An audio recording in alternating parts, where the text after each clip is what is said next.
So we're going to talk today about analyzing arguments.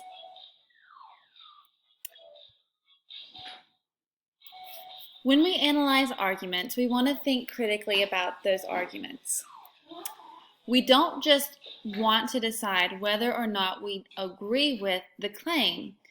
When we analyze arguments, we want to do more than that. Our goals are to also recognize certain methods of arguing, examine the arguments in its form, look for fallacies, and then try and successfully formulate our own arguments based on what we've read.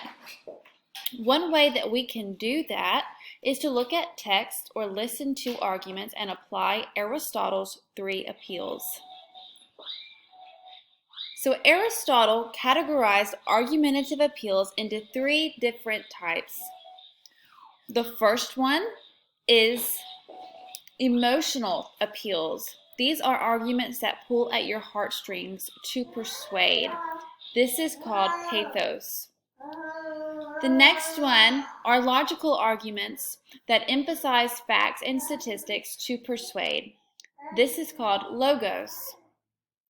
Lastly, there are arguments that rely on the character and credibility of the author to persuade, which is called ethos. These appeals can be used together in balance and harmony, or one or two can be used over the others. Recognizing which appeal is being used and why will help analyze arguments and also to create your own arguments. So let's look at these a little bit more in depth. Pathos. Remember that this is the appeal that speaks to the reader's heart and the values. I like to use the example of the puppy commercials that you see asking for donations or asking for you to consider adopting from a shelter instead of buying from a breeder. These commercials tend to use heavy pathos techniques to persuade you to do what they're asking you to do. A lot of times the commercial will start and there's some soft music that maybe pulls at your heartstrings, is emotional. The lyrics are emotional. I'm thinking about In the Arms of the Angels, that song.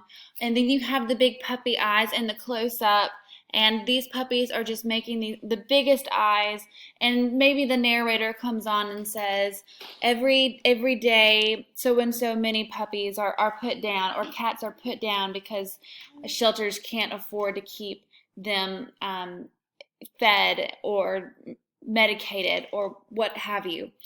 These are good examples of pathos-based persuasions.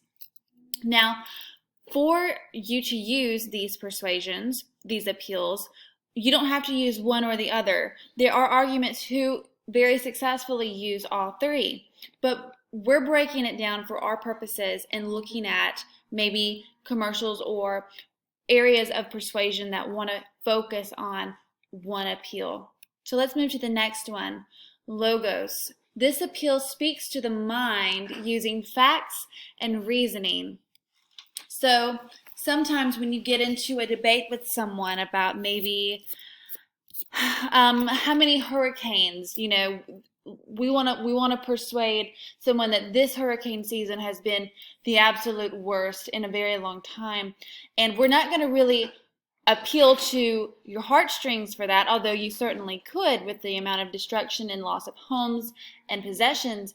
But what you might want to do is look at the statistics. All the way back to 1965, we haven't had hurricanes go into the Greek alphabet, and that's using facts, that's using these statistics that have been culminated over time, and the logical reasoning of, well, this is more than last year, so therefore this year is indeed worse. And then we come to ethos. This is an appeal that speaks to the author's credibility and character. So the author for this persuasion is relying heavily on who they are, their expertise, and how much the reader trusts them. A good example would be the fact that I'm your teacher, right? I had a friend who was teaching in a high school, and she had a peer that taught history. And for fun, this teacher would make up facts about maybe some distant past and put it on a test. And it was fun. It was funny to him, but the students believed those facts because they were presented by this teacher who was supposed to have sort of this knowledgeable authority over them. And they believed it because of the ethos of it, right? So those are some 3 examples to help you think about these certain appeals and the roles that they play in arguments or in attempted persuasions. For your response to this video, I want you to think of your own example of an argument or an attempted persuasion that uses one of these appeals, maybe the most, and then explain why it does or does not help to persuade you. So what's off limits are the puppy commercials, the hurricane season, and teachers. Everything else is up for grabs, and I look forward to seeing what you come up with.